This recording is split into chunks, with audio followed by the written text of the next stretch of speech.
In this video, I'll be showing you some advanced technique in creating shadows with SuperimposeX. So first, we'll start by opening up SuperimposeX, which is the two balloon icon in the center of the screen. And I'll start off by creating an empty backdrop. So I'll go to colors and I'm going to choose solid color and I'm going to choose white. Choose. So now in my Superimpose project I have an empty background layer. Now I'm going to add a layer, a photo layer, and this time I'm going to choose this cup. I'm going to crop it a little bit so that we don't need all the extra white space. That looks good. Choose. So I brought the cup into my document. Now I'm going to mask, and mask tool I'm going to choose magic wand, and I select the background of the cup. Basically only the outline of the cup remains. The back rectangle that was there has disappeared, and I can show you that's the case by clicking on this layers icon, the second from the top right, and you can see that the cup has been masked out. I click on it once again. Now I'm going to click on transform and move the cup slightly more to the left to give it some breathing room. You can see in the cup here that the straw is casting a slight shadow going to the right, and also the cup itself has got a little darker shading on the right, which means the light was coming from the left side. So the simplest technique of casting a shadow in SuperimposeX is to go to layers and click on cast shadow, slide it down. And now if I move my cursor, you see I have a drop shadow. What's a classic drop shadow? But what's nice about this is you can actually rotate the drop shadow and make it go at an angle. You can also enlarge each individual point a little and change the perspective of the shadow if you wanted to. So the corners can be transformed as well. So this looks nice. The only problem, of course, is that the shadow is too dark and even. Now the opacity of the shadow is selected in drop shadow, and we can move it to the left to make it lighter, which is more realistic. Also the blur amount can be adjusted if you slide it up and down. Not only that, even the color of the shadow can be adjusted if you wanted. So I'll go back to the black,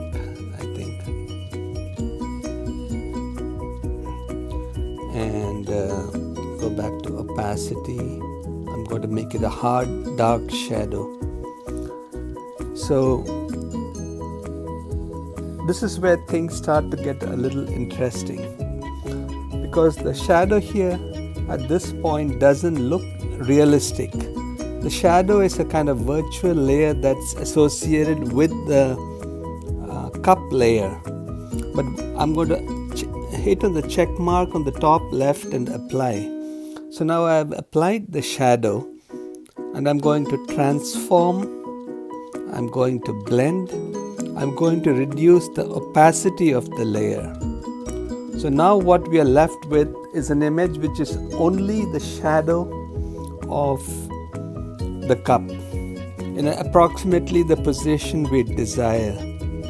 And now a trick that I learned from a fellow member at the iPhone Photo Academy, Dan Cherry, is to export the shadow layer.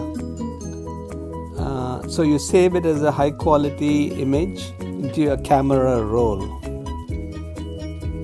And now what I can do is import that exported layer back onto the image, but into my present working document, and I'm going to transform blend, and I'm going to increase the opacity. I'm also going to click on layers, cast shadow, and I'm going to reduce the opacity. Once I reduce the opacity to 0, you can see on the top it said shadow removed. So when you reduce the opacity, the shadow is gone. So now I'll go to layer, add layer, photo layer, and pick the shadow layer that was exported out and bring it back into my present project. I go to transform and fit to base. Then I click on the layer stack on the top right and I move my cup up.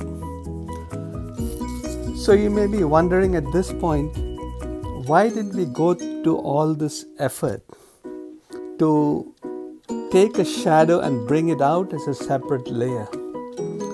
The real reason behind this is that once you have it as a separate layer, it gives you flexibility to apply gradations to it, to apply blur to it, to erase it or to warp it. So you can do a lot more when the shadow is literally a pixel type of layer that's separate. So whenever I work with pixel layers, it's a good practice to go and duplicate the layer in case you do anything wrong with it. So the first thing I want to do here is to mask out the cup itself, the shadow, and get a clean dark mask. So I'm going back to my mask. The mask tool is already magic wand. So I'm going to select it, and let's see, the cup has been selected. And I can verify it by checking on it. You notice that the cup actually has a kind of white outline. If I click on my eye icon here, you can see it has a white eye. There's a white outline. SuperimposeX now gives you the ability to remove that by going to blur and shrink mask, and you can actually slide it down to the left a little bit. That white outline will be removed. Where from the internet, maybe a PNG file, etc. This ability to expand or shrink your mask is very useful. So let's go back to our layer. So now I have a layer which is just the shadow masked out on its own layer. What I'm going to do now is create a new layer, layer plus photo layer, colors, and this time I'm going to choose a horizontal gradient, and for the first color I'm going to choose some dark, almost black kind of color here, and I think that looks good. So I'm going to choose the gradient, or yeah, I think this looks good. And maybe for the second color I'm going to choose a slightly darker shade of gray.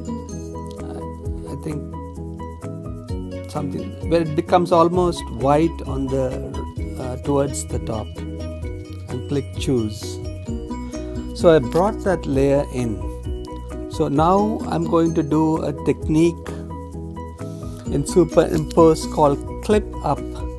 So the layer that I just brought in, the gray shadow, is here, and the mask layer, I slide it and bring it immediately underneath the layer.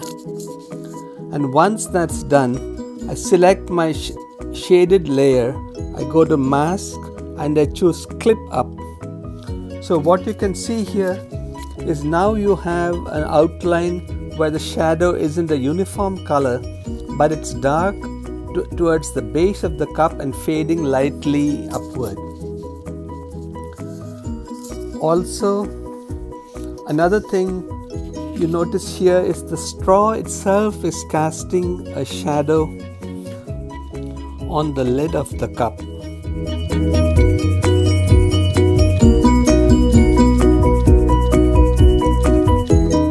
Be casting such a long shadow on the base itself.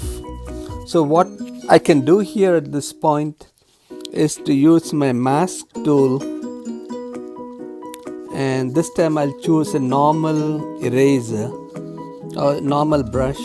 I'm going to choose the brush size smaller, increase the brush smoothness, and choose a feathered brush.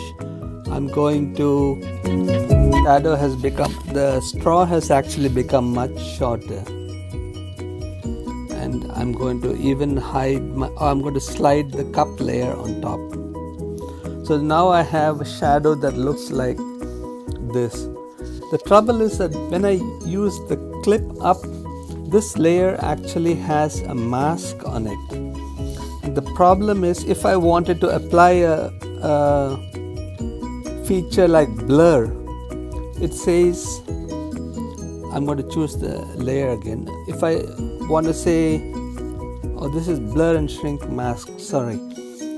If I wanted to go to filter and then use a Gaussian blur, it has no impact because the layer has been masked. So what I have to do once again is to export the gradation shadow as a literal pixel layer and then re-import it back. So I'm going to my layer stack. I think I have too many shadow layers right now. I'm going to go here, delete layer, go here, delete layer, go to the original one, delete layer, and now I'm going to layers, add photo layer. I'm going to import the graded shadow, transform, fit to base, layer, layers, slide the cup above. So now that looks good. But what I can do now at this point is I can select the layer with the gradated shadow and go to filter, blur, and now I'm able to apply a blur on its edge, like a Gaussian blur or something, slightly. I'm also, this looks okay, I'm able to go to editor, tools. I think I'll apply a little bit of motion blur here. So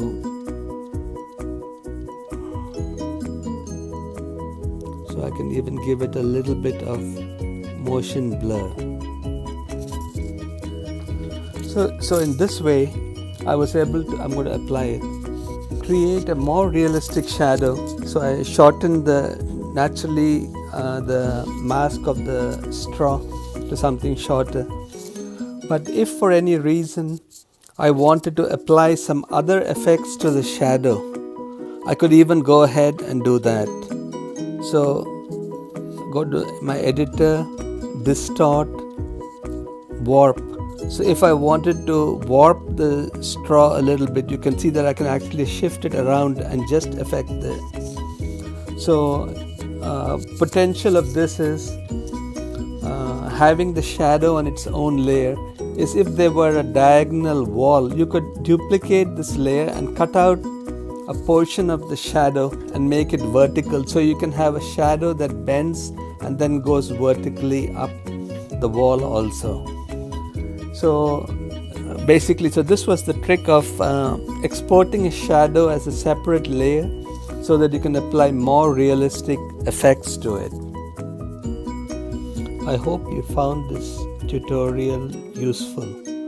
Please leave your comments in the section below if you would like to see any other tutorials or edits in SuperimposeX. Thank you.